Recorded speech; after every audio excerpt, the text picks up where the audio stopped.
Hey, everybody, and welcome to the Totally Normal Hangout, where we are talking Marvel Studios' Captain Marvel. Tonight, we've assembled some of the best That's Normal contributors who are here to break things down for you. Go ahead and follow along in the YouTube comments and on Twitter with the hashtag TNTalksCM for Captain Marvel. We're going to go ahead and introduce everybody, let you know who are our mightiest Avengers who are here for you. I'm Emily, and tonight I am drinking a Captain Marvel inspired cranberry wine spritzer. I've thrown in some blueberries for the blue and tangerines, and so a cranberry wine spritzer. And I'm going to throw it over to Jamie. Hello, everyone. I'm Jamie. I do not have a creative beverage. That is intense. That's respect. I just have some chai tea because that's what I had around. Yeah. Who's next? Zanib, you go next.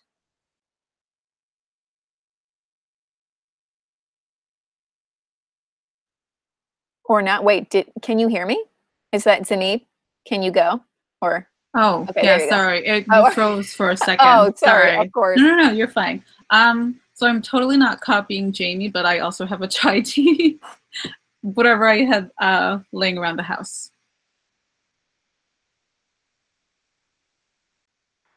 Nikki? Hi guys, I'm Nikki. I am drinking out of my Thanos mug that is almost the size of my head. And I'm having some sparkling water because I just ran in the door. And I probably should have gotten something a little harder because I have a lot of feelings and I watched this movie last night just for this hangout. So I'm very excited to be here. Cassidy, introduce yourself, please. Yes. Hi, I'm Cassidy. I am drinking out of my buzzed mug, and I have a hot toddy with black chai tea. So, got a thing going. Awesome. Well, we've got a thing going with the chai tea. So here we are. Well, everybody, how did we like the movie? Thumbs up, thumbs down? Did it get a couple of snaps? Nikki, did you thumbs down? Really? Yeah. We have not talked about this at all. This will be interesting. We haven't talked about it at all. Okay, because I really liked it. Do you want me to just give you the quick overview feelings of it? Sure, we can go around and do very quick sort of overviews, and then we can get into it, I guess.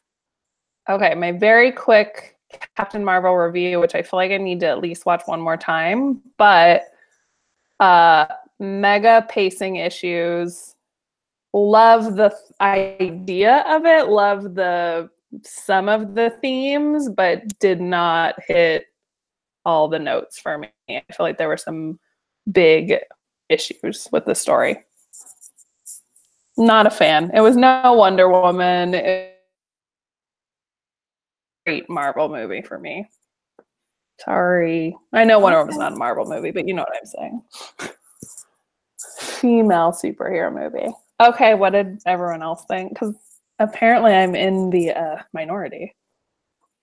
I guess so. I don't know. We haven't really talked in depth about it, but overall, I really liked it. It's definitely in the top half of the Marvel movies for me. Maybe in a top 5, it might be. I don't know. I really liked it. We'll get into why, but I thought in terms of kind of the first, the origin stories that we've gotten, I think it's the best one we've gotten in a while. If you're comparing it to some of the newer ones, like a Doctor Strange or an Ant-Man or something, I liked this much better than either of those. I think it did some interesting stuff for the MCU as a whole. In terms of the things we learned about Nick Fury, I think it sets a lot of interesting stuff up for the future. Yes. So overall, I really liked it, and I saw it again today, so it was fresh because I saw it last Monday, and I liked it just as much the second time. I think it's really, spacey and fun, and yeah. That's Cassidy. I don't know if we've been texting with you or not. What were your overall thoughts? I really, really enjoyed it. And I think what is difficult is Nikki, I can definitely see what you're saying. And my reaction is that I could see the flaws. I could see where it definitely could have been stronger. But as the first movie for this character, and also just I just found it enjoyable. I found it enjoyable enough to get past the some of the issues it had. And I really loved, I just felt like it had a different feeling than the past Marvel films. And I enjoyed something that felt fresh and new. And it's just an interesting character also to tackle. So I was excited seeing that part as well. And all the 90s references were fun too. I loved the 90s references. I thought the soundtrack was one of my favorite parts of the film. Yeah, I love the music as well, and we'll definitely get to that. I see, like Cassidy said, there were definitely a few pacing things in the beginning, but I get that they had to lay some foundation. But I feel a lot like Jamie. I loved it. I thought it was better than a lot of the other Marvel movies, and I really liked the movie and would definitely. I've already pre-ordered it on my Apple TV, so it's already towards the top of my list. So I really liked it. Zinni, what did you think? I actually agree a bit with Nikki. Going in, I really wanted to love this movie, and I was rooting for Brie Larson and Sam Jackson, who's just like gold in this one. But as a superhero movie, it's got everything. But as a Marvel superhero film, now let's what we're up to number 12, if I'm not mistaken. I liked it, but there were parts where I felt it was lackluster, and I agree with Nikki. Some parts were choppy, but I loved the relationship. I loved the acting. And yeah, I'm divided. Okay. Totally fine. But it'll be a good discussion then. Yeah, it'll be a great discussion. If we have, different, opinions on stuff. So totally. So let's start. We're gonna actually start with the opening title sequence because I really loved it. The Stanley title sequence, and really quickly we're gonna talk the quick Stanley cameo. What did you guys think? How they opened the title sequence? I loved it. Love it. I know everyone in my theater started kind of clapping and cheering, and I got a little teary. I thought it was such a beautiful testament to his legacy. It's been, 10 years. This is the 21st movie they've done. It was simple but perfect and sweet, and I hope they use it because we have Endgame coming out and Far From Home coming out all in the summer, and I hope they use it for the movies that come out the rest of this year. Especially because Endgame is a huge one, and it's going to be I loved it. Yeah, I think it was such a nice hat tip. It was a surprise. I walked in, I was like, oh, that's nice. And then it kept going, and I was like, oh my God, they changed it for him in memoriam. So I think that was such a nice moment. And I agree with you. I hope they use it for the rest of the year. My theater was super quiet. I mean, there was a lady next to me who started to sniffle. I kid you not. Did not get the reaction I was expecting from the audience. I think they were still mystified, taking it in, but would have liked to hear a little clap here and there. My theater, I saw it at the ArcLight here at the Dome. So it was Nikki, how many seats are in there? 300. it was like applause. So it was really cool. And then for his cameo, Kevin Smith tweeted and then did a reaction video about it, which he was just crying and talked about how Kevin Feige spoiled the, what Stan's cameo was going to be because he needed to get permission. Apparently, that was one of the last cameos that Stan had filmed, and it was on one of his um, worst days. And they said, "Do you by chance have any of the audio from that when he was doing those lines?" And just hearing Kevin's heartfelt tribute to that, and like he was crying while he was doing it, and he's like, knowing how much I love movies and all of these things.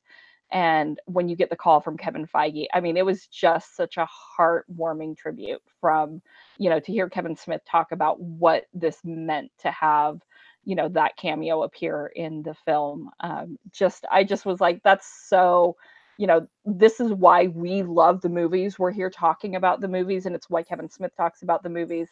And I just, I go back to, it's our hashtag EGBTT.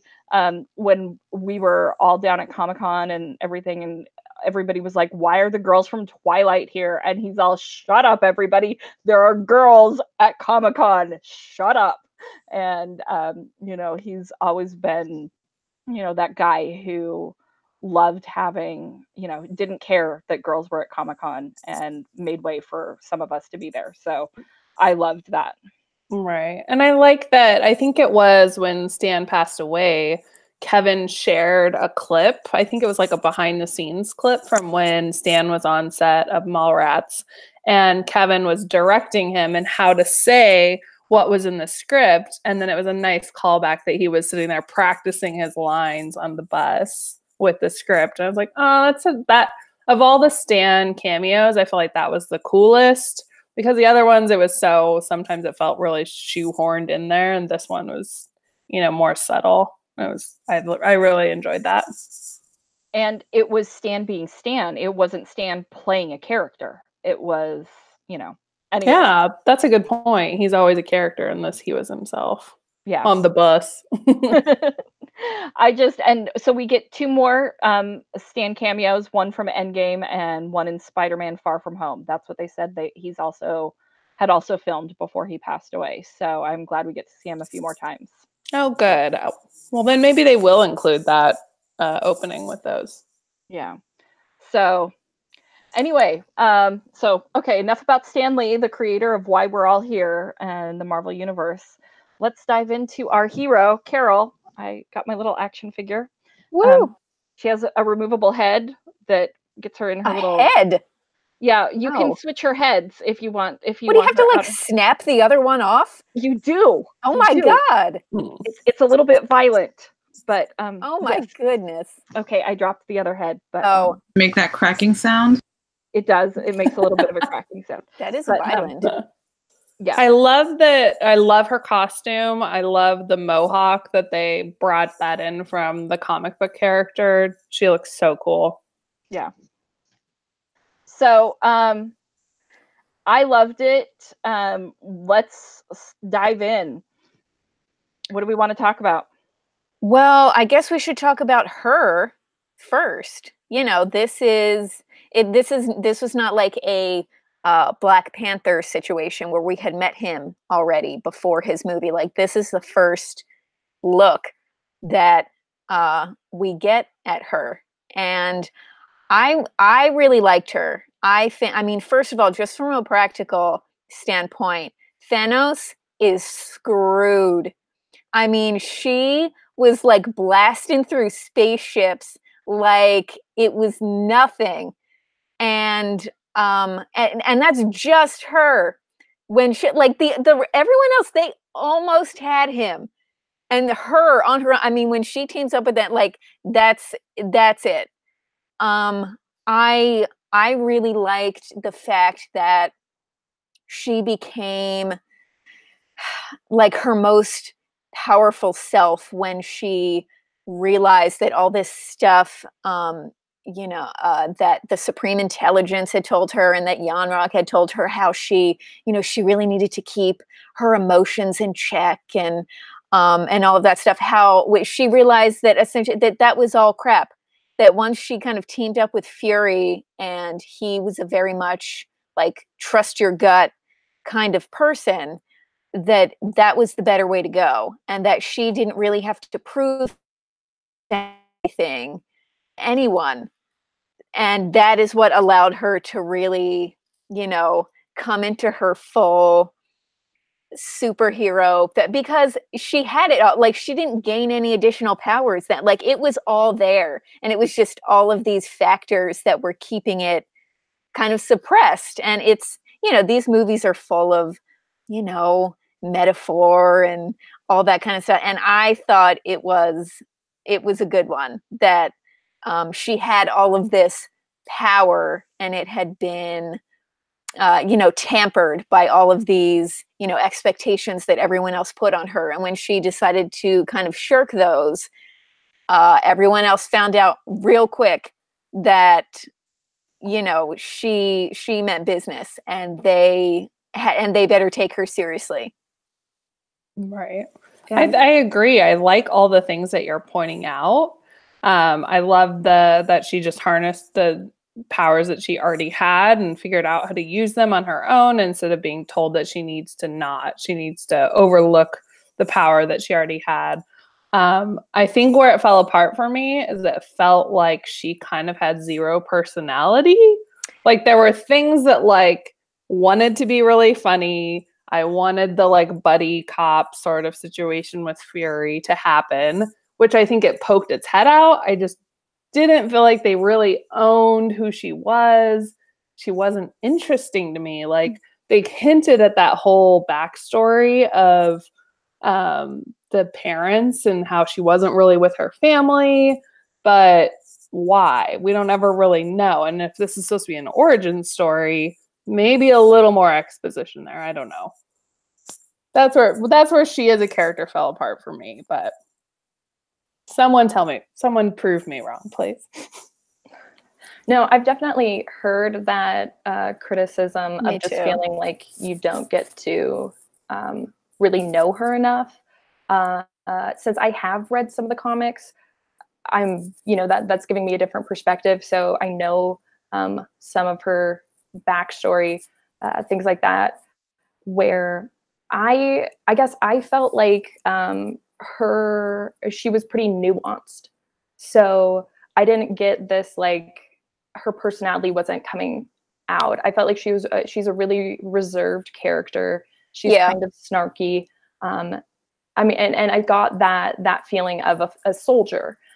So I really enjoyed, once again, seeing that, especially when in the past we have all of these characters like Tony Stark, even, Spider-Man, who have these like very big personalities, and kind of they fill up space, and she does too, but I feel like she just feels more solid to me.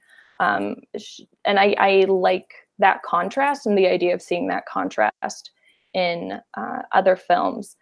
So even though we didn't get a ton of her background story, I felt like in a way it worked too, because she still doesn't know everything. So we kind of know now what she knows. And I like the idea that she now really seems to know who she is. And I got that from it. I agree. I think because for a lot of it, the memories that she has up until the point we meet her is from 6 years previous, and that's it, because she doesn't remember anything that happened to her on Earth. So I think, and all that time we find out that she's been told over and over and over again that she's supposed to control her emotions and be. So I think I think you said reserved. I think that's what I thought also, that that's just kind of the nature of who she is at this point. She has this sort of confusion. She knows there's something else there. She's not really sure what it is. She's also not really supposed to talk about it because, Yanrog shuts her down every time she tries. And so I think since this is the first time we see her, and we will see her, I think she's going to kind of develop in a way the other characters have developed and changed throughout their sort of trilogy movies. So because I have heard that criticism also, that they found her kind of like bland and one-dimensional or whatever, and I did not feel that. I was kind of alone. I don't read the comics, but even so, I was still had sort of the same thoughts as Cassidy on that. Right. I think expecting characters from other Marvel Universe films left me wanting a little. Even if those people are bigger characters, I feel like they're at least refined and you know a little bit more about them. Not even that you know anything about them, it's that they are alive on the screen. And she felt pretty one-dimensional in how it came across. And that could have been a directing thing, it could have been an editing thing. I feel like one of the issues for me is I saw there was like 6 or 7 names on the story byline, and I was like, oh, this script has seen like a ton of people. And so I think that calls into question like there were issues with the story that they've had to go through multiple people to try to fix. And I think some of that may have unfortunately been part of the character issue for me. I can understand that. But so I found a post that articulates what I wanted to say on Tumblr. So I'm going to steal Blue Steel Stan from Tumblr and steal their thoughts because they've got this. So there were people who were talking about the same thing where she was one-dimensional and things like that. But Yanrog wanted her to keep her emotions in check because embracing her emotions was part of her character arc. She had been gaslit for years by the Korean, taught that her emotions were not only a weakness but punishable, and she should stop trying to remember her past, and that she was repeatedly told that she was too emotional and that her humor was inappropriate, that she was wrong. And in discovering, she learned to embrace her emotions, her humor, and her memories, and that made her who she was. And instead of making her weaker, they made her stronger, and that's what made her story arc stronger. And if we think about how we as women are often told we have to do something on someone else's timeline, often a male superior. It wasn't until Carol realized that she had surpassed Yonrog in his power. It didn't. What her power was, and what she once she realized that his power didn't matter. He kept changing the rules on her, and once she realized he no longer mattered, and whether or not he respected her, that's when the tables turned and she became the captain of her own story. And Right. she didn't have to play by his rules anymore.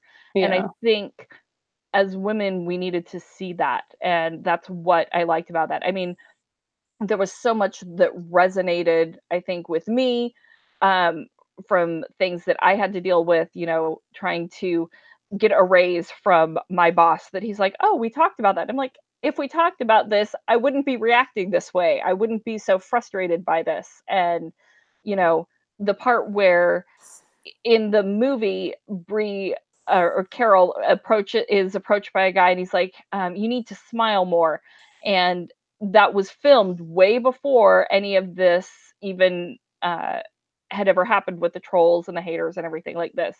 It depicts the female experience in so many ways. So I really loved how she played it. So Yeah.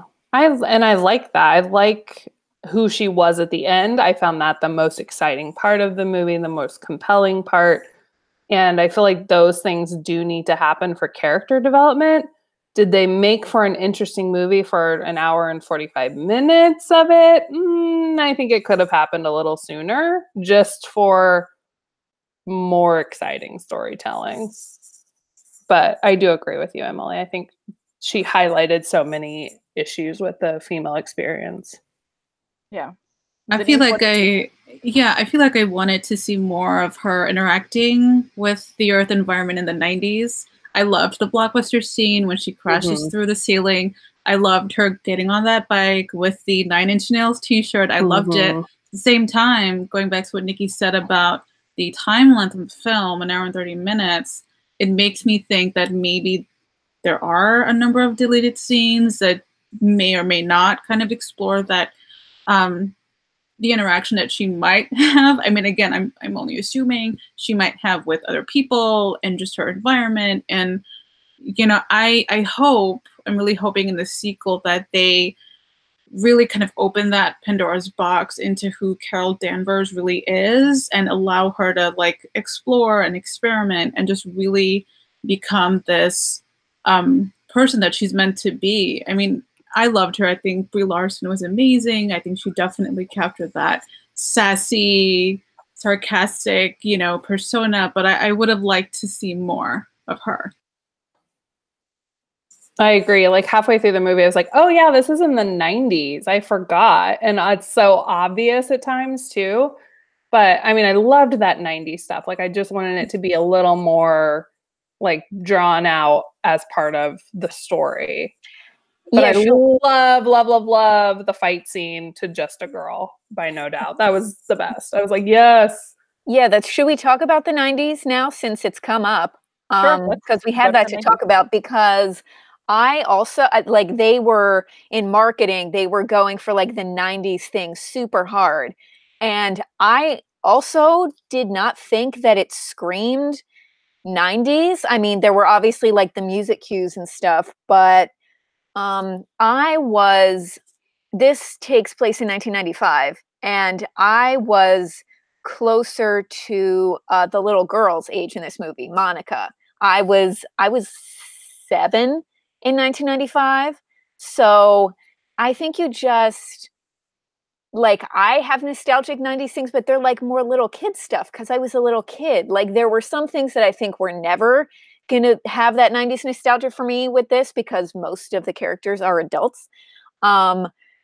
So yeah, apart from the occasional sort of nods to it, I did not think it had an overly 90s sort of thing. So I don't know if anyone who was a little bit older then like say in college. Right, that's the perfect yeah, I don't know. Was it super 90s for you or no?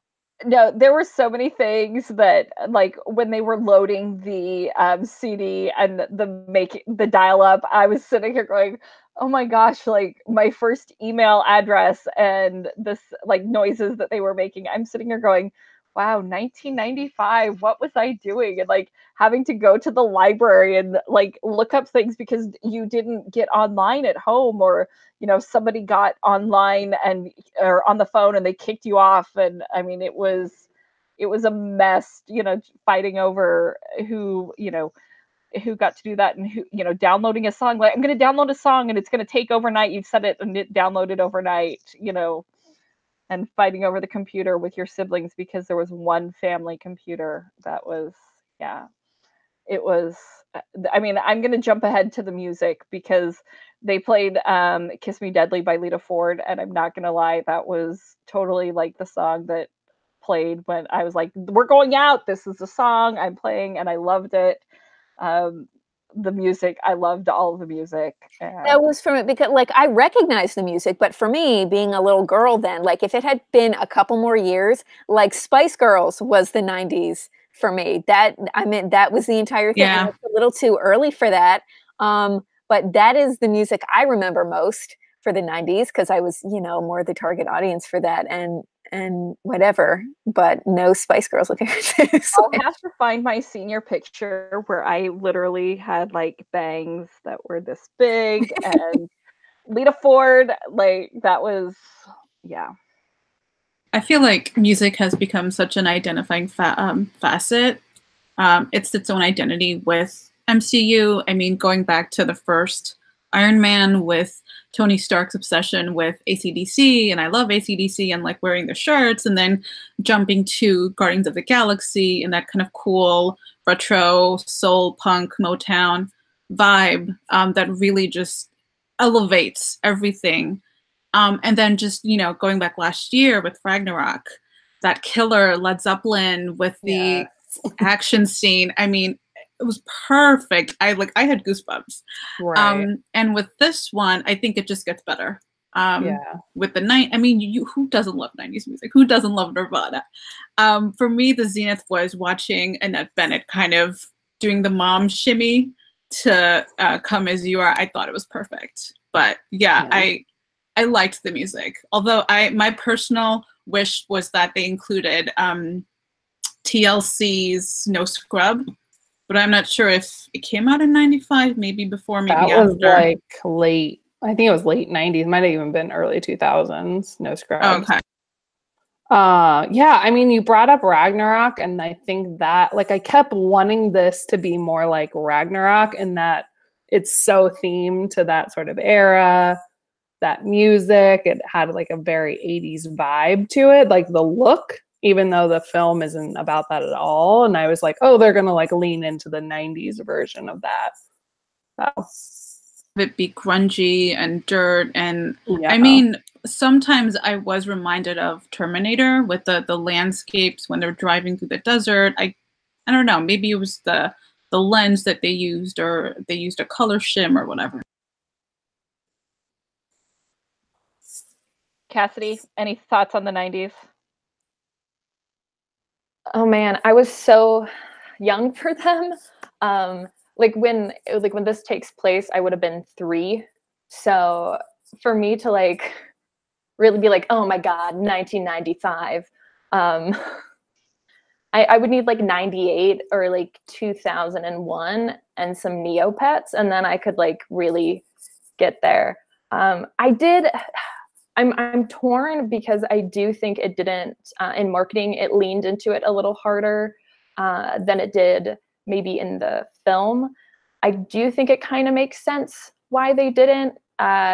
Sort of like Jamie was saying, I don't know if there would be appropriate moments to bring in more 90s, but I do think it probably could have happened. I liked the little nods. Like I liked waiting for everything to load, and I loved how it was like he had his pager. I found those pretty fun, and I still, but not distracting, I guess.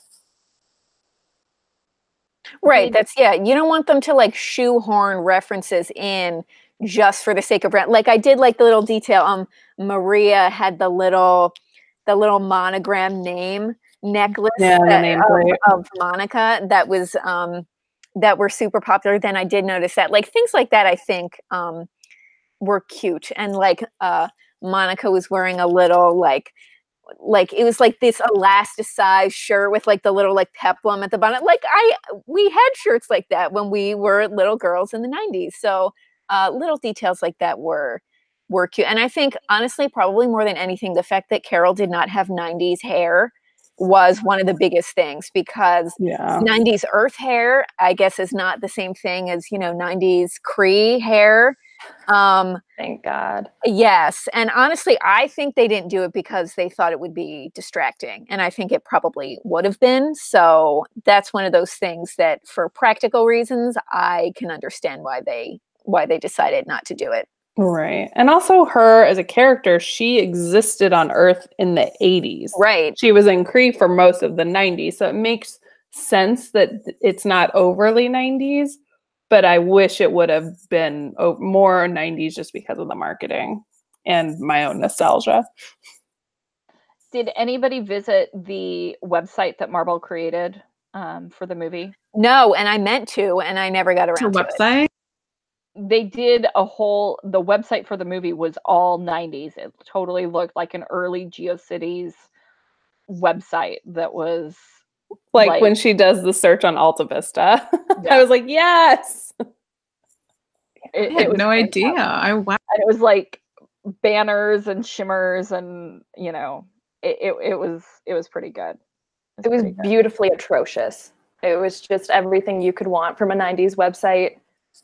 Oh man, it kind of looked like a theme I had for my Neopets in probably 1998.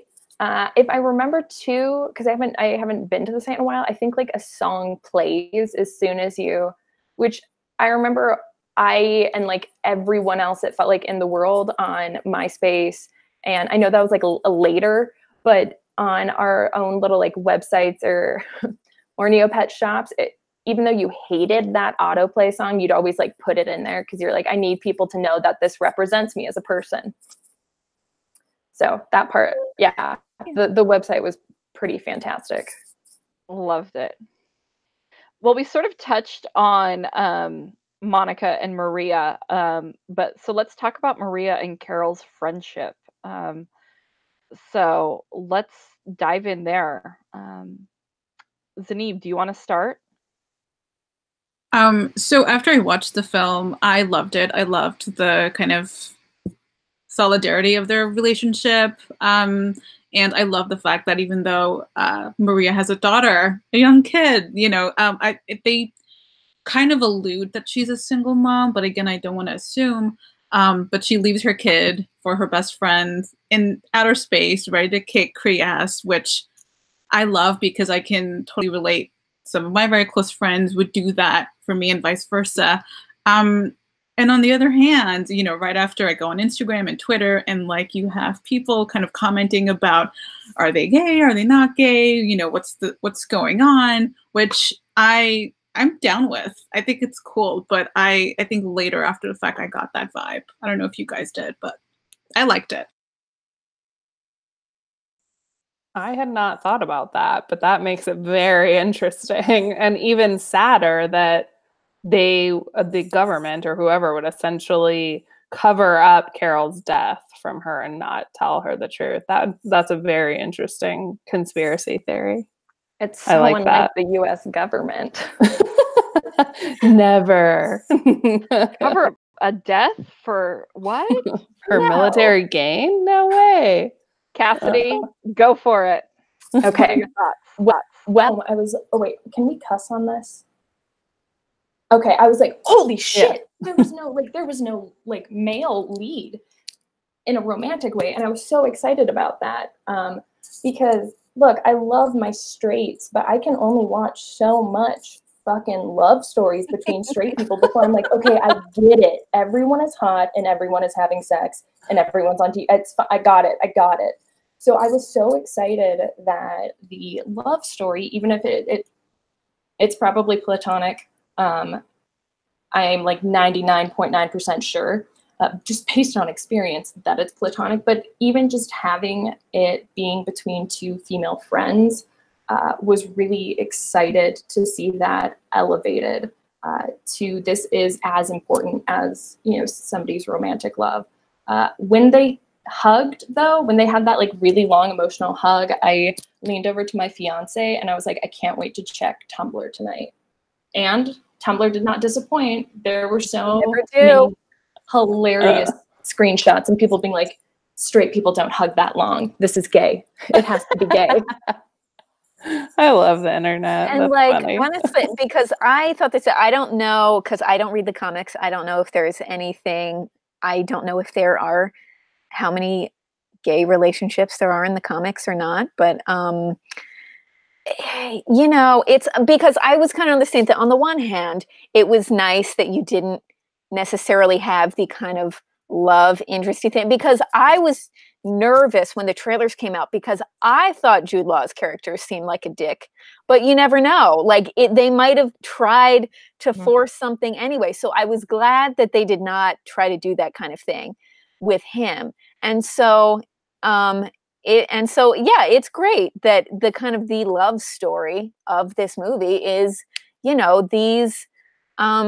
these friends who were kind of like ride or die for each other, and then, being brought back together. And at the same time, though, they've gone 21 films and 10 years without any gay relationships whatsoever. And so on the other hand, I'm like, come on, it's right. How many times can you watch the same, essentially the same couple, have their love story over and over again. And I feel like in this case, and same thing, I don't have a huge investment in Steve and Bucky and whether or not they're, romantic or whatever, but I can't help feeling like it would be a given if either one of the people in either of those relationships were, a man or a woman, that it would be a given that they would be a romantic relationship. You know what I mean? If Maria were a man, it would be like, the long lost loves being brought back together. So it's fine that it's not, because, female friendship stories are important. But I don't know. I also did really like Carol's relationship with Monica, because, as a little girl, you want, you kind of like have these like older women that you like idolize and think are amazing. And so to have someone like that so close to her in her life. And I also felt like they kind of laid some groundwork for Monica, that we're going to see her again. She mentioned, maybe she'll build a spaceship and go up to that. I am kind of thinking, all this time has passed. Is she gonna show up in one of these later movies as an adult, having done all of these things that she, was inspired to do by Carol? And so I hope so. And I hope she is, because in the comic book she is. Is she? Yeah. So I hope they develop that actual storyline. Oh, good. I haven't read the. Oh, sorry, Zaneeb, go ahead. Just to kind of connect it a bit, in the movie, I haven't read the comics, but I think there's a line, she wants to go with Carol at the end in space, and then Fury's like, if you can glow or something along the lines, then you can go. I don't know, I'm probably butchering it. I think I am. But I started to like, conspiracy.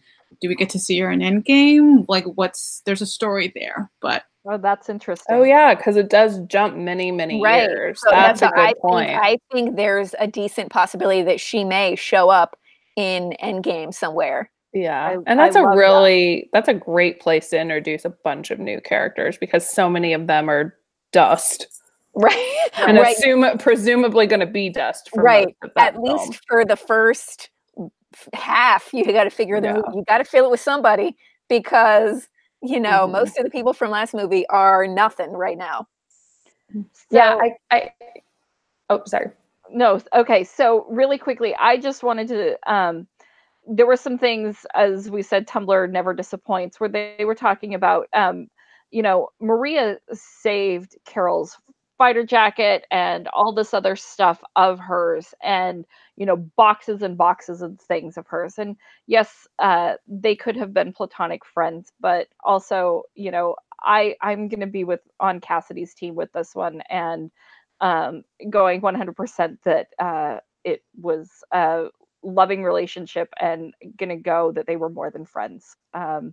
And because these were definitely two women who were in a very sexist environment, where they were fighting for flight time, and they got to do so much, and instead of fighting with each other for airtime, they lifted each other up. They did so much more, and I loved that. It speaks volumes about their relationship. And this is where, Cassidy, I think if you can correct me, I thought that there was in the comics that Carol was more friends and fighter pilots with Monica, not Maria. And so that's where I think that there was something that came in, because it was there that Maria was the mother of Carol's partner, like her flight partner. So it is so convoluted, the history of Captain Marvel. Monica is actually the third or fourth one in comic books. I think it's like 1982. Monica becomes Captain Marvel, and Carol Danvers isn't Captain Marvel until 2012. So it's really hard trying to parse out the timelines.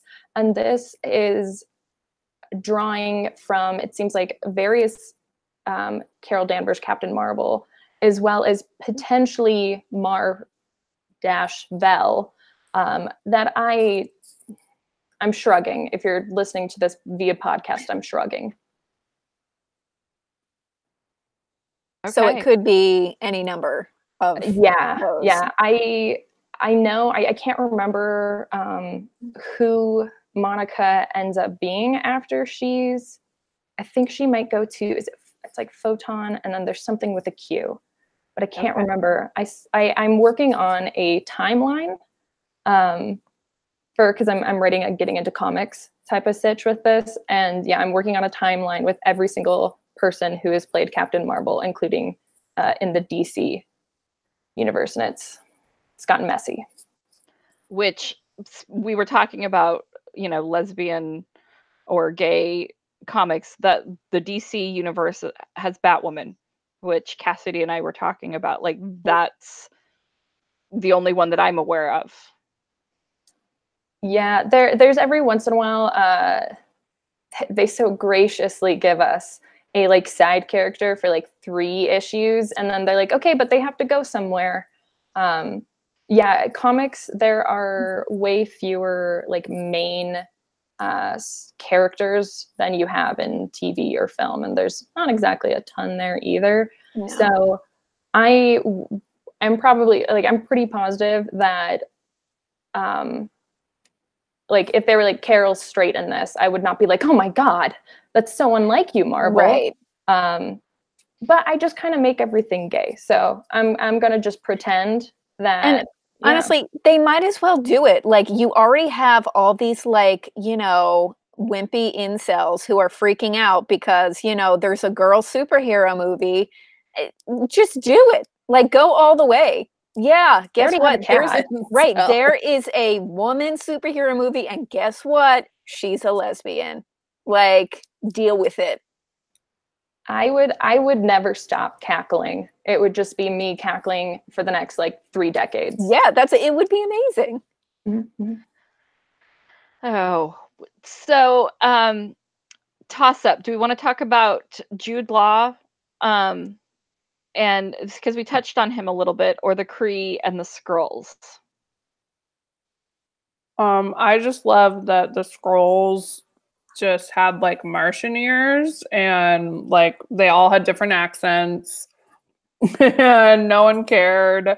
And, it was like, they're, these like side characters, but we don't really have any sort of, I mean, Ben Mendelsohn has played bad guys in like everything from he was the bad guy in Ready Player One, and he was a bad guy in Star Wars. Like, that's all he's getting lately is bad guys. Because he's a great bad guy. So right. This is interesting.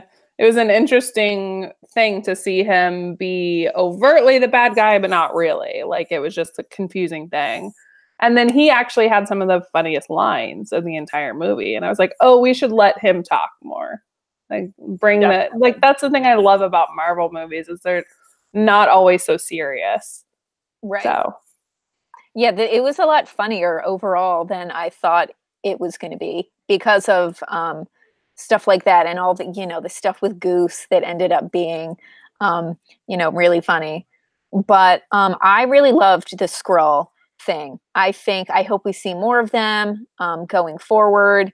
I think this is now kind of, I think, the second time after Ragnarok that they have done the kind of anti-imperialism sort of theme, where you have this, in the beginning, this, force, this team or whoever that are presented to us as, the good guys, and they fight for, justice or whatever. And then we come to find out that they're really just kind of like invading a bunch of places and killing a bunch of people.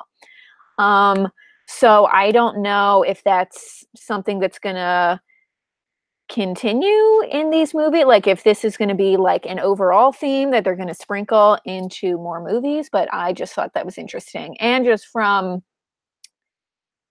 the fact that they can shapeshift into anyone or anything, I thought brought a sort of like exciting element to it. Like you can't trust what you see. Someone could be right in front of you and you have no idea if it's actually that person or not, because you know that the Skrulls are around, so it could be one of them. And that you can't necessarily trust it, which is if they do come back later on, that's a good leg up they have on on people. And I did not expect to like them as much as I did, so that was a pleasant surprise for me. My understanding is the Skrulls in the comics are always the bad guys, and so I think it took that was one thing I will say, I think, for diehard comic fans, that it took them out of the movie because they're always the bad guys. Why are they being treated as good guys or refugees? Which I think one of the other things they were like, this is they're trying to make this into an immigrant story and turn it into something like that about immigration and things like that, is another thread that I saw people trying to pull on it, which I didn't mind. So yeah, I think from my knowledge, generally the Skrulls, like, they pretty much always are the bad guys. There's been a few of them that are good, and their history is they've had this war for like thousands of years with the Kree, right? And they weren't always so hardcore, but war doesn't exactly like breed gentle cuddles and like rainbows and kittens. So there's one point of like, yes, normally they have always been bad. There's been like some exceptions, et cetera, et cetera. I guess my response to that is like, not to you, but to people who are just like, I can't get into this because the Skrulls are always bad. This is adapting material that is literally like decades old. So I'm like, get the fuck over it. Like, it's, it needs to become more relevant, or it also too just gets tiring. It's really one-dimensional if you're like, okay, this is always going to be the bad guy. That's boring. And two, with a war, oftentimes it just depends on which perspective. Like, in a book series, in a movie, whatever, if you switched characters, you switch to somebody who's a villain, sometimes you really could have your perspective changed. So I personally liked it because Talos even admitted that like there's a lot of blood on his hands too. He's done some horrible things. So I appreciated that it brought a little more realism to it for me, because the idea that like the Kree are just this perfect, group of aliens, they've never done anything wrong, and then the Skrulls are just being bullies. No, it's also too, I would like to get more into both of those civilizations, because I think Nikki brought up how they, there was like some differences in appearance and things like that. In the comics, which I think would be cool and would translate well, is that the Skrulls do have different races and are much more of a civilization than just like one unified group. And I think that appreciated with Marvel that they've started to get away from some of the more black and white pieces of their comic book history. Because also too, I mean, like, a lot of these stories or bits of them are from the 40s, 50s, 60s, and 70s. Yeah, I just think it's time to update things. And so I think that is going to be one of my questions, is why was Jude Law not blue? Whereas every other Kree person was blue. And that's a good question. I didn't think about that. Because Gemma Chan talked about how she like had a call time for like 2:00 in the morning, so she could go have 6 hours worth of paint put on her to be blue. And yet she was the only Kree person Jude was the only actual Kree who wasn't blue. And yet, except for Carol, who we know wasn't Kree, So why was Jude Law not blue, and yet everybody else was?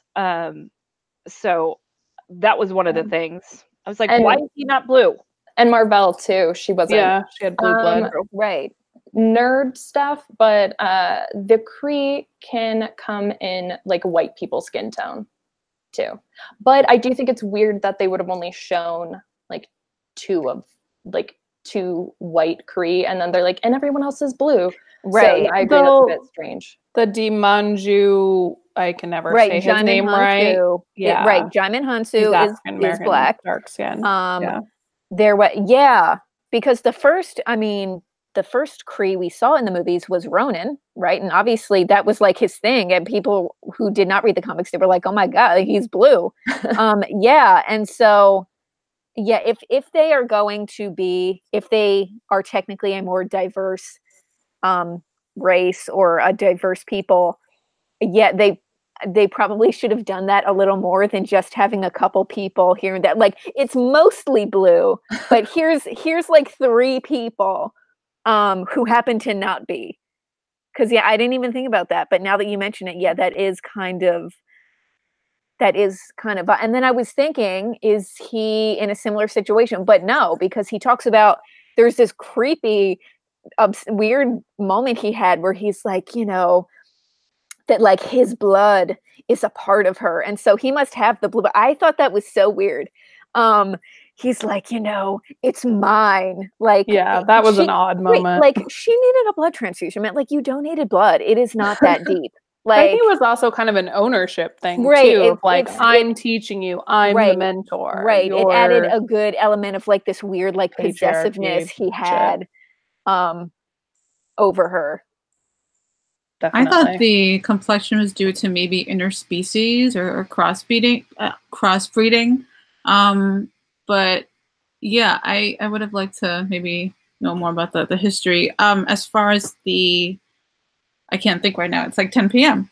The bad guys who turned out to be good guys. There. Yes, thank you. The first 10 minutes, I couldn't get over the physicality of them. Growing up, I was obsessed with the anime Dragon Ball Z. And there's a character, and I'll send you guys a picture, who's an alien. He's from, I think it's called Planet Namek, and similar green tone with the antenna.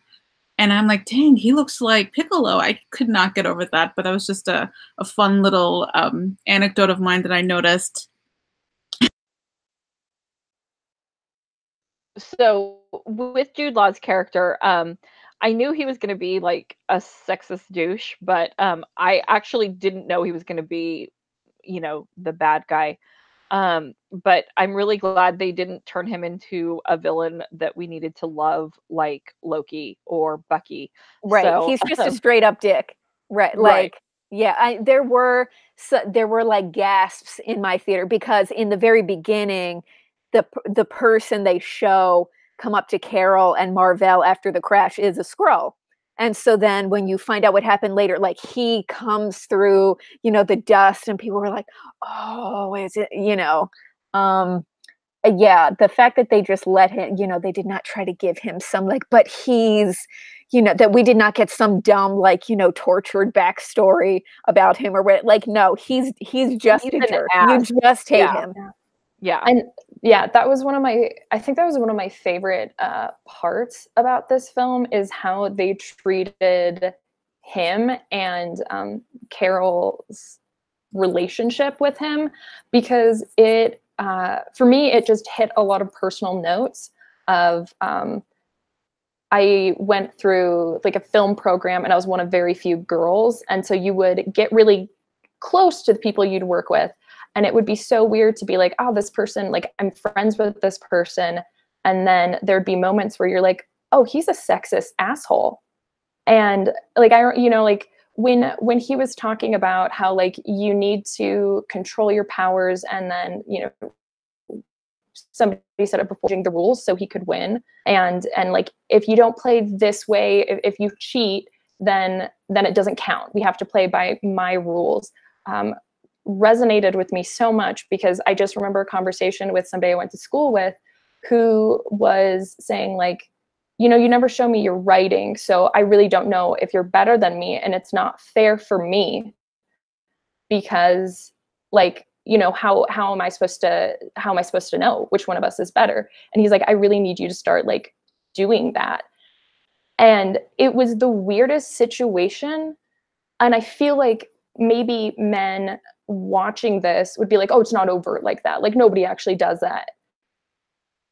And like I remember that conversation for like an hour of, you know, you could be better than me, but I don't know, so you need to prove it. And even like literally the I deserve to know. And so I loved that he wasn't the baddest of villains. And in a way that was kind of nice too, because I love how, yeah, he's just an asshole. And she's kind of like, I'm over you. Like there are people who are stronger that I need to take care of, and you are not one of them. So like, get the hell out of my way. Right. I loved that because after the big battle, she comes back to Earth and he's, you know, he gets out of the thing and he pulls his gun. But then he says like, you know, I'm so proud of you. Like, I knew you could do this. So like, she just did all this stuff despite him. And then he tries to take credit for it. Like And he give was her a part, validation, like right, of this success. And then immediately it turns and he's like, you know, no, you have to fight me one-on-one and blah, blah, blah. And you have to prove to me that you can beat me. And I knew she was going to do it. And people sort of started clapping and that she just stands there and, you know, lets him go on his tirade and then just like blasts him back to the thing. And it's one of my favorite lines that like, I don't have to prove anything to you. I literally scream laughed in that moment. I was so concerned that they were going to make her like like fight. Right. Me too. On his terms. And yeah, I just loved that, you know, I don't care about your opinion anymore. And in fact, you're not even a worthy opponent. So I gotta go. So I'm going to jump ahead a little bit on this same vein to something that I again found on Tumblr, and it's about Sam Jackson. When they were going through and scanning like the threats, and they scanned the Flurkin, and then they scanned Fury, and it said he was an almost non-existent threat as a male human. They like went after every man, obviously, and you know, they didn't have to go after every male, but I loved that they did. And you know, everybody in my theater laughed. I don't know how about your theater. It was. I saw it again today, and it's the robotic voice. It's like human male threat, little to none, and he like, you know, kind of gives this look, but like it's true. There's all these, you know, powerful people around, but I think I really liked Fury in this because I think the thing, he had that little moment of like, hey, but like it didn't really bother him. He just got back to it because that's what you do.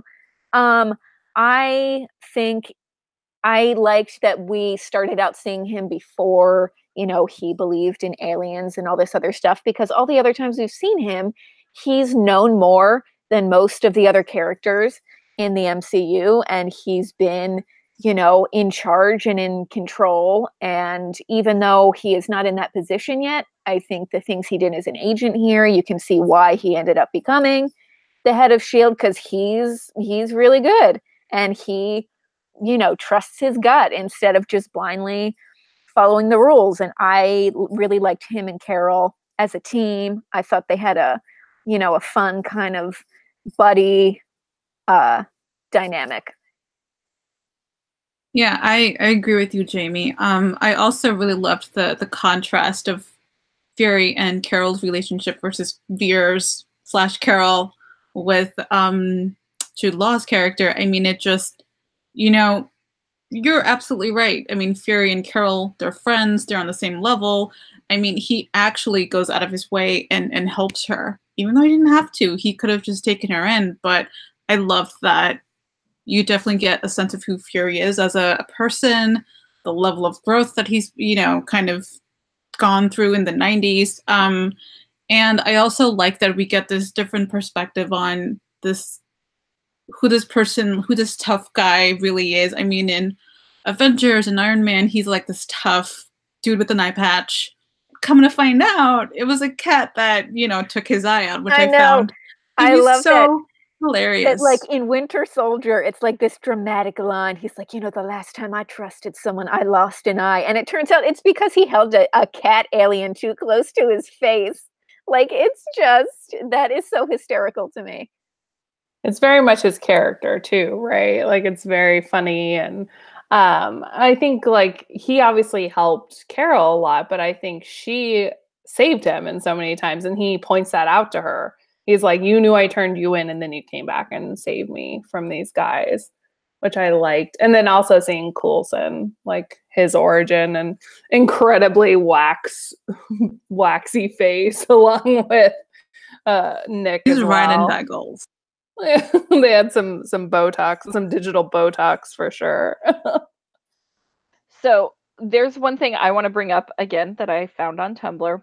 They asked questions. Carol asked questions like, name something that a Skrull wouldn't know. And it was that he didn't like toast cut on the diagonal. Have any of you guys seen this? Do you know this? I mean, no. Like, Okay. I remember that from the movie, but... Okay. Yeah. So in Avengers, when they go to Clint's house at the safe house, he makes a sandwich and it's cut on the diagonal. But So- that's not toast, though. That's a sandwich. Okay. So this I is mean, the thing. Is I that don't the know. argument that it's toast, or is he a Skrull? Ooh. Yeah, no. I think that's just... I think that, I think that's one of those things. There you go. So that was just something that somebody wanted to know. That's cool, though, that people go back and look at. That's what I love about this kind of thing, that people are like, oh, we got to go back and see if he's ever eaten anything.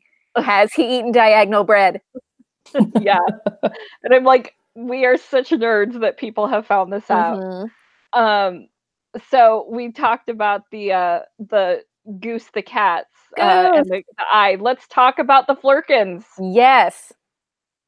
and how much we love them. I mean, who knew that the cat would get so much airtime and his own movie poster? I love, before we get into the the technicalities of the Flurkins, which I am interested in, I thought it was hilarious that the Tesseract, which is this thing that has been treated with so much reverence up until this point, it's so powerful that it got thrown around in first a Fonzie lunchbox and then got like eaten or stored or whatever in the tentacles of this like alien cat. They're calling it a pocket dimension. Okay. And I'm like, how does a pocket dimension exist in a Flurkin's mouth? Okay. Makes you wonder about how they're going to play that out. Have we seen any Flurkins besides this cat before? No, I don't believe anyone so. know? It was Oh. created by the writer of the, I think, 2012 Captain Marvel run, if I remember correctly. Oh, Margie Stoll. Maybe it wasn't the 2012. What is her name? I feel bad, but But it's love her. recent. What? You're saying, but it's recent. Yeah, The yeah, Flurkins. it's recent. Okay. Yeah, it's a Okay. captain. There are also an estimated 118 known in the universe. Oh, So- that is not very many. No, they're very rare. And yeah, they have little pocket dimensions in their tummy. And I get the sense, do they have like, not normal, but do they have like human intelligence? Yes. Because there's the one thing where they're in like the records room, like looking through stuff, and there's like a shot of Goose just kind of looking at them, and I was like, I don't think it's just like an alien that has these powers. Like, I think it is smarter than just a normal cat or whatever. Mhm. Well, I think like towards the end when Fury was holding it and he didn't know yet that it was what was Ben Mendelsohn's character's name? And Talos. Talos, yeah. And he's like he didn't realize that it wasn't a Kree, and he's like trying to scare them off and he wasn't doing anything. So I think Goose knew that it was Talos, and not like he could tell that it was a Skrull, not a Kree. So I mean, like, even knowing, could see through their shape-shifting abilities. So I like, That's yeah, I'm super interested in that. I'm wondering, like, say a Flurkin had been around during like Infinity War. If they have one, like, could a Flurkin have just like swallowed the time stone and just like saved everyone? could a Like, would Flurkin it have have swallowed Thanos? or Yeah, something? that's Right. what when you It brought has a up lot of dimension. like, right, Yeah, where did these pocket dimensions go? What are the yeah. limitations of that? Um, because in the second end credit scene, it like hairballs it back up, so it must be able to then retrieve it from somewhere. And it's when in the scanner it says the Flurkins are like, well, highly dangerous or something, so they must be pretty powerful. Yeah, Mhm. they're supposed to be like a incredibly rare and an incredibly powerful sentient being that looks like a human, like a pet cat. I feel like if Flurkins were more like dogs and they were around Thanos, then we would be saved. Like humanity would be saved. But with cats, I don't know. Like, that's, I Right, would be screwed. right. Goose shows up and it's like, this is not my problem. I don't like. Right. Like, you guys took my cube and then you messed it up. So you can solve that.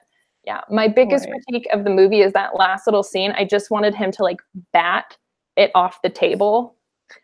Like after After he it came out, just, just like, yeah, just nice little bat. But yeah, I loved him. It was pretty funny too, reading about the cats who played him.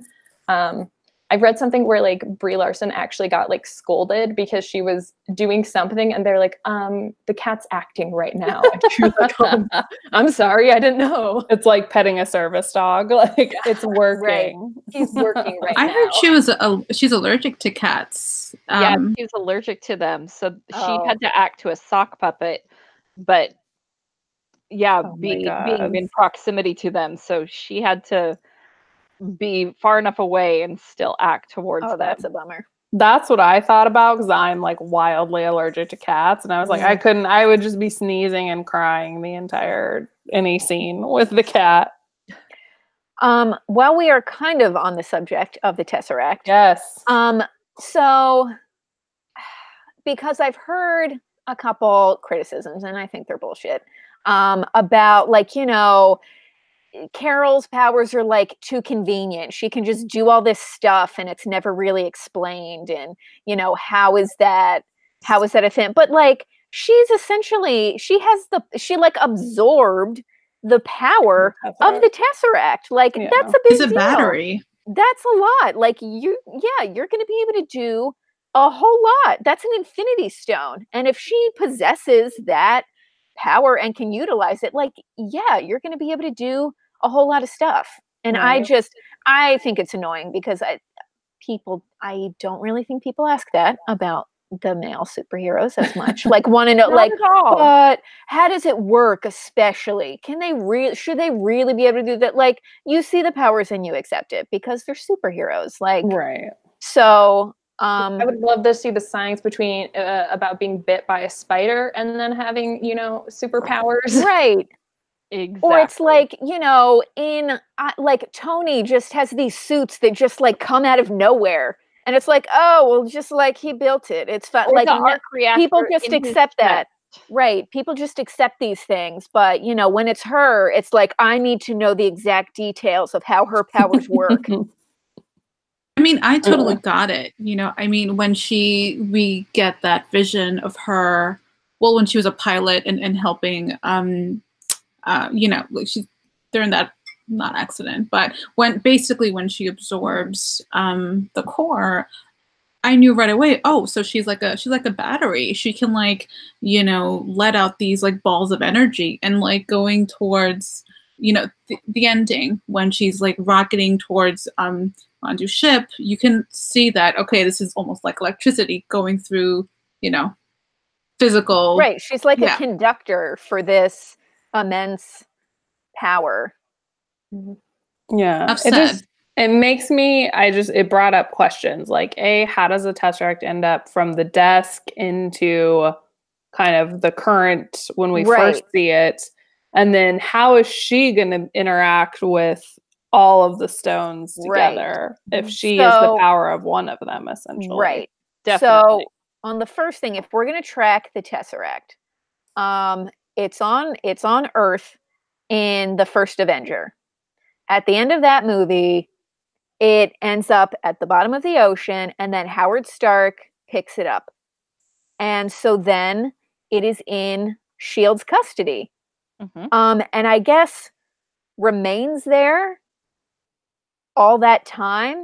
And my only question was, how did Marvel come to know that it was on Earth? And my only thing, like, they talk about like energy signatures of stuff. And so my only thing is, I guess, like, somehow they were able to track an energy signature there. And that's how she knew that it was on Earth. And so she went down and, became Wendy Lawson and got involved in Project Pegasus and all of that stuff. Right? Like, I think, like, I was trying to track it. I think that's right. Yeah, I would go with that. Then what's the jump from on Fury's desk? I don't remember exactly where it shows back up. Was it Thor? So I think, I think original the Thor? first time we see it is in the end credits scene at the end of Thor. Yeah. And Selvig is like walking in this abandoned warehouse, and Fury is there, and he opens up a briefcase, and there's the Tesseract. So the digital I didn't spy, know he still had it.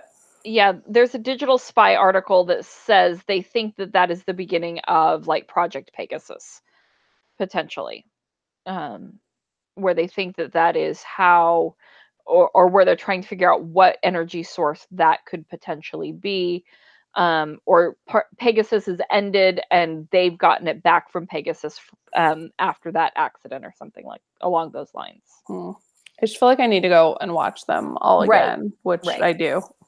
Right. So in terms of how she's going to interact with Thanos, essentially having one of the powers of the Infinity Stone, I don't know, because on the one hand, you have Doctor Strange, who had the Time Stone in his possession, and that didn't really seem to do a whole lot for them.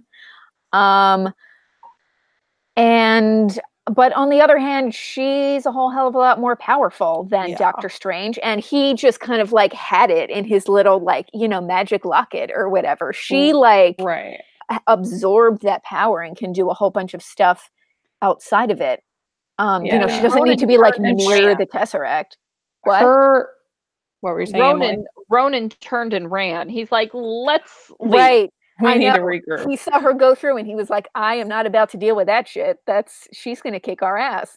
Exactly. So I think because she's so powerful, I think she's somehow going to dance with him to at least release the Time Stone so then they could somehow turn the time back.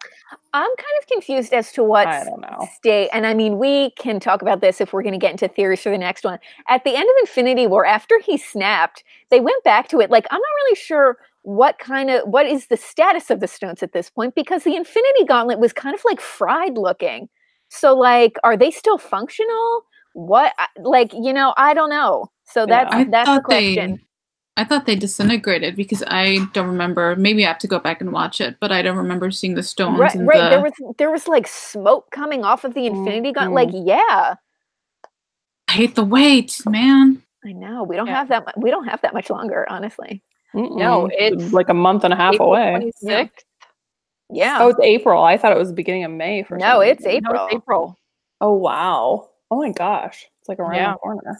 I like one of the cute things that I noticed towards the end when Fury is typing up the proposal for the initiative. He like looks at the photo and he's like, I'm like, that's amazing. Directly connecting it to. Yes, that was such a nice that was cool. I think the mid-credit scene, so we see how the pager has finally died, which I have a question. about that, because how do they get it? How do the Avengers get the pager? Because Fury was in New they are in York. Wakanda at the snap, and Fury was in New York, and he just kind of like dropped it on the street as he disintegrated into dust. So like, I don't know, like, and presumably no one knew that he had this. And so I guess there like they talk about some kind of signal, like the signal died, whatever, I think. Yeah. So I guess they were able to maybe track it and find it there, but how did they even know that there was a signal to track? Like, I'm assuming maybe we will find these things out, because that Convenient was the only thing. For sure. Because yeah, there's like this huge melee, in New York City as half the people are disintegrating, and somehow they get this, pager. Yeah, well, I somehow kinda- it ends up in their hands, Right. and then she shows up because it's turned off because she's Mhm. answering the signal in her longer blonde wig, Yes. because clearly time has passed. Yes. But, but I'm just, yeah, we need to, there's so many dots to connect. Right. I'm also kind of wondering why, because she says, use this for emergencies only. I don't really know why, the events of Avengers 1 were considered an emergency. There's a couple other things where, like, I guess he thought with the Avengers initiative that, like, they had it, they could handle it. But that started to turn real bad real fast.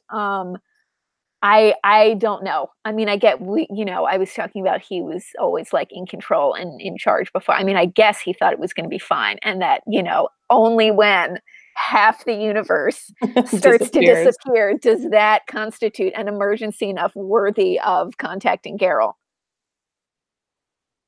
And because it makes sense with the storyline. Yeah, I'm very curious to, since there's so much messiness, I guess, in Captain Marvel timeline. I'm really curious to see if they are going to take from the comics for Marvel and how he interacted with Thanos, or if they're going to do something just completely different. Just like how that will factor in. I know a lot of people are saying like, oh, they need to nerf her. But once again, I think, Jamie, you were saying like it's the power of one Infinity Stone versus all of them. Or right now we're also talking about like we don't even know if they're still in existence. So now it's like, are they fighting somebody and turning back time? Like, do they need Cher? I don't know. So I think that I don't think it's going to be that they have been building up to this storyline for 10 years and they're like, it's cool, guys, we're going to have her come in, she'll beat his ass, and then like 10 minutes, you're out, bam. So I'm hoping, and I'm guessing they're going to be more clever than that, because yeah, it's not like she can necessarily time travel. Yeah, I think there's definitely a time travel element. There's an element of alternate planes because somehow Ant-Man is going to have to be in there because of how he can maneuver himself between those things. Yeah, it's going to be like multiple things tying into however they fix it, or at least however they resolve what happened, because it killed so many people. Yeah. Something that I am kind of interested about is, I can't remember what article it was that I read it, but I believe it was just like Marvel saying that kind of like phasing out these heroes and bringing in new ones, which does really make me think, and I'm like morbidly excited to see some of them actually die, because I think for sure there's no risk otherwise. Like if you know that all of them are going to live at the end, and that's why. But I know there's going to be fallout from a lot of fanboys if we end up getting more, diverse characters or not as major characters. But I mean, that's those are the emotional moments in any kind of media, and they've been like these huge cornerstones in comics. So I think it'd be kind of absurd to build up over a decade to this, and then be like, but everyone lives and we're all fine now. I know. And that's a bit like in my heart, I am always devastated when people die. So like, I would love it if everyone got to live, you know, happily ever after. But at the same time, like that's, you know, It's boring. if people die, right, like they are fighting this, you know, war for the universe. Like there's no way that all of them are going to make it out Right. unscathed. They're just not. And then yeah, there's no stakes in any of these movies. If every time either somebody in the end they don't die or they die, but like, oh, it's fine, they're gonna come back to life later. Like at a certain point, yeah, some of these big characters, and it's gonna hurt. It's gonna be, you know, it's gonna suck, but they're gonna Yeah. yeah, I don't think they're gonna make it out They of won't. Endgame. That was my biggest gripe about Ultron, is that no one of consequence died, and it was such an overwrought storyline of all the stuff they were doing. And Right. when a story is good, they kill the darlings, right? Like Right. that's why Game of Thrones is good. So many characters you love meet a death either befitting them or terribly. So I feel like not all of these characters are going to go on. Like Iron Man, not happening. He's done. Contract is done. Spider-Man will live because there are other Spider-Man Right. stories that are going to be told. Cap is Cap. toast, I think. I don't know. Cap is done. I think because I think Cap is probably going to die. You think so? That's They'll my thin guess. him off. Because Well, and there's other thoughts of people lined up. There have been other stories in the comics. I know at least that much, that other people take up the, you know, the mantle, the mantle of and Captain America. It could go to Bucky. It could be Sam. It could be. And there's a female Thor. There's a female Captain Right. America. Like all of these things could happen. Right. I just like, I don't think they're all going to die, but I think at least some of them are. I think it makes sense for Cap's character to die in a way. Like, you know, he's the soldier. He fights the good fight. And if he, you know, goes in the end, He's 103. right. Let him go. Yeah. Yeah, I think both. I really do enjoy Captain America and Iron Man in these, most of them. But I do want to see them die just because I want it to hurt. Like I want this to have some consequences. And I think we're entering in a new era. And I know there's going to be outcry of acting like, how could this be done? And it's because there's some social agenda. But in the comics, you've had different groups of the Avengers. And I mean, you've had like, there's like a million of them of different configurations. Mm-hmm. And I think it would be a really perfect time after so many years of superhero movies if we started moving past just these core ones everyone knows and keep remaking them. And I think it also too, I think it would honor the comics better. Like if people are such hardcore fans, but they're also saying you can't kill these characters and bring in like minorities or women, not because I'm racist or sexist, but just because that's not what happened. Right. I would, you know, point to the actual comics and like, okay, but they've started doing that. You know, we can't keep like telling the same stories over and over again. I tried. Yeah, I agree. I mean, compared to the comics, the movies are so tame, and half the shit that goes down in the comics, it's like boggles my mind. I can't believe they got away with that. And I think, you know, we wouldn't love these movies if the stakes weren't this high, you know, and we wouldn't relate to them either. I mean, a hero is just as a hero if they are portrayed as this vulnerable person, if they're human, if they have these emotions, and of course they have to go through this process of life and death. So I think it's fitting that if not Cap, then maybe Tony. And I could definitely see Cap maybe retiring in Boca, or maybe like an alternate dimension of some kind.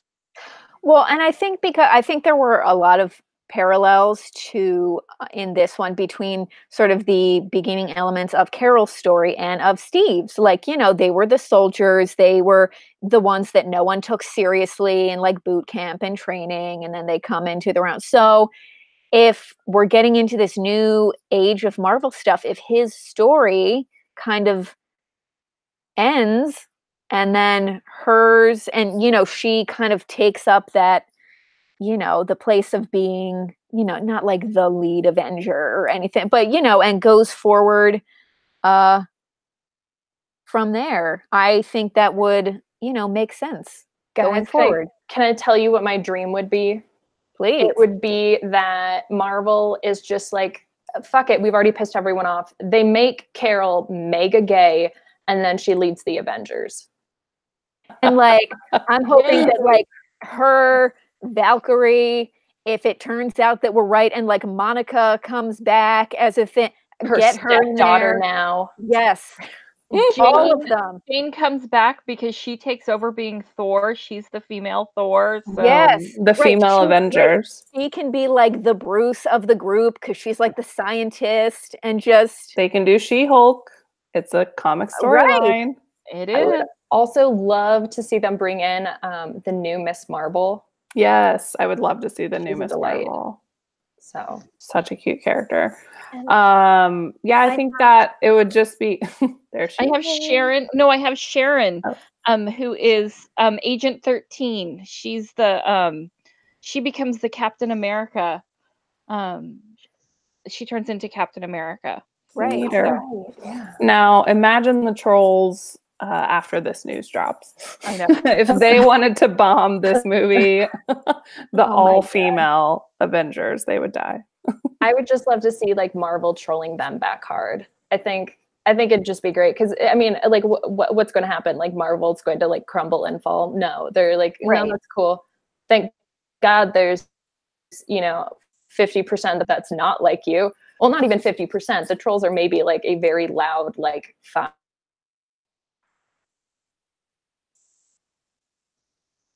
I think she froze. Yeah, a little bit. That's all right. She'll come back. Really quickly, we have a Andrea on YouTube was clarifying where the Tesseract was. Ooh. That the Tesseract first appears in Thor 1 in the vault when Odin is telling young Thor and Loki about where they came from, and I think that is so it's there first. Right, it's there first, and then somehow it makes its way to Earth to be there for the Red Skull to find it in the first Avenger. Yeah. So it's time traveling. Yeah. So thank you, Andrea. But I mean, like like Loki and Thor, they're like thousands of years old. Yeah. So I mean, I think like, I don't know when or how exactly it gets from when they are little kids to, being in. I don't know. I think Thor is 1500. Right. That's his age. Right. We need someone to clear this up. They need to make a little short film. We should have done it. I was going to do it. Before this, I was going to get a whole bullet pointed thing going, and it just didn't happen. Or like an infograph or something. Yeah. Yeah, we need one of those like yarn thread maps of like crime scene, but with the Tesseract. Yeah. Well, I'm working on. Sorry, I keep getting like dropped out of this. So I think I'm talking about the same thing you guys are, but I like a timeline sort of sit. Yeah. Well, these are my notes that I was doing just for Captain Marvel. I thought about doing it. I've thought about doing it for like this whole story arc. Yes. Oh my God. Can you imagine what that would look like? It would be insane. I feel like I would need to take like this wall at least, and then just be like pins everywhere. Mm-hmm. Please do that and then report back on it. I'll see you guys in 6 years. Yeah. Yep. So I guess since we're kind of like ending by talking about what we think is going to happen in Endgame, like how do we think Carol is going to fit into this group, or is she going to become like the de facto leader because she is by far the most powerful of any of them? We don't know what she may or may not know about the universe or the stones or Thanos or whoever. So yeah, we're gonna need like a quick catch up on where she's been and what she knows, and Will then they trust her? Or will she Yeah. trust them? There's going to be some funny stuff of her kind of proving herself to them and the kind of the same back. How will they know? How will she know that they're not scrolls? And they're going to be like, "What are scrolls?" Right. Right. Plain Yeah. 20 questions. I'm very interested. Do we know who wrote Endgame? Is that out there? I have not looked it up. It probably is. I don't know. I also think it's super funny because there were a lot of these, guys who have been complaining about, Captain Marvel, and it was blah blah blah, and it was such bullshit that they were, pandering to half the people by having, a female superhero, that they were not going to watch Captain Marvel, and if she was going to be a big part of Endgame, they were not going to watch that either. Okay. It's like, Oh, boo-hoo. sure. Right. First of all, no one cares. Okay, she's listed first on the Endgame title Also, credits yes, because it's alphabetical. It's alphabetical by first name. No, that's actually, funny. no, it's actually not. But she's listed first. It's just Yeah. really That's funny. It's written by Christopher Marcus and Stephen McFeely. I think they did Winter Soldier. I think they did Okay, Civil good. War. Good. And I think they also did Infinity War. That would be great. That would make sense. This is Yeah, they definitely not did. their They first did one. Civil War, and Infinity War. Yeah. Okay. Good. I like both of those. So, and my opinion matters. totally. I really quickly on Captain Marvel, it was she did have a co-director, but it was the first Marvel film directed by a female, Anna Boden. Yes. So very cool. I think that was cool. She and Ryan Fleck were at the ArcLight when I went to go see it on Friday night. So that was cool. They said hi and thanked everybody for coming, and I thought it was really cool that they released the film on International Women's Day. Yeah. The other thing is the I'm going to say her name wrong, Pinar Toprak. She's the first female to compose a Marvel film. I love that. So, she had some really great cues in there, and one I wish I could sing off the top of my head that was really good. I think it was kind of the spacey theme. Yeah. And Bree did another thing that she wanted to make sure women, people of color, and other underserved journalists got the opportunity to interview her. I saw that. Well, that's what started the whole fervor. It did. Guys losing their shit about, this movie. They were like, Brie Larson doesn't want me to see this movie because I'm a white man. Oh, geez. No, it's not how what she can actually use her celebrity and her power to help create more opportunities. And she did a good job by doing that. And I loved little girls who got to interview her, and just seeing how she was able to interact with them. And this is what I think young girls need to see, is that they can see themselves reflected in so many different areas, in film, in in the actresses, in the directors, in the composers, in the different areas. So right. I think my only complaint about the entire thing is I wish Marvel would have trotted out the director more front with Brie. Yeah. Because if we think about Wonder Woman, Patty Jenkins was a huge part of the marketing. She was such a face. I wish they would have brought Anna to the forefront, especially considering the weird troll stuff. Right. And since she is their first. Yeah, first. She was actually, Patty Jenkins was actually going to direct Thor 2. And then that did not work out. And they kind of parted ways. So they could have had a female director, way back then. But yeah, for this to be their first one, they should have. She should have been they should have done that a little more heavily in marketing, so interviews or something. And I saw even Patty Jenkins tweeted, and they're like, "Good luck, this weekend.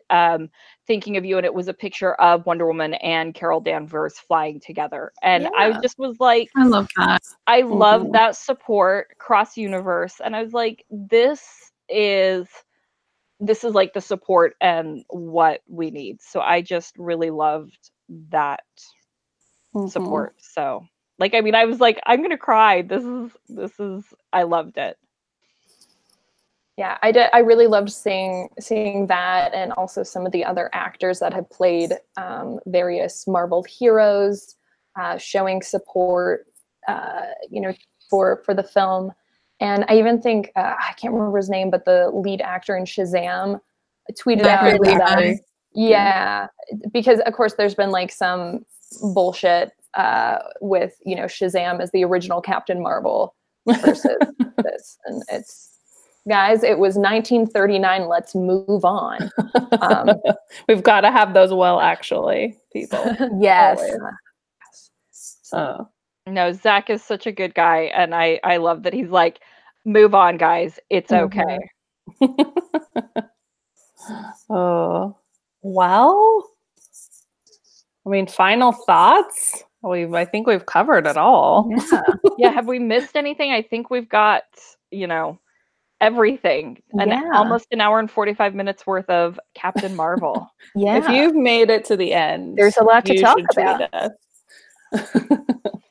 Well, we'll see you in April for sure. I think I have more questions than answers. I know. We're going to have to do like a 4-part Endgame podcast. There's going to be so much. So much. We have a few Sure. We have a few more YouTube comments. Andrea was like, I loved it so much how she wasn't overly sexualized, unlike Black Widow.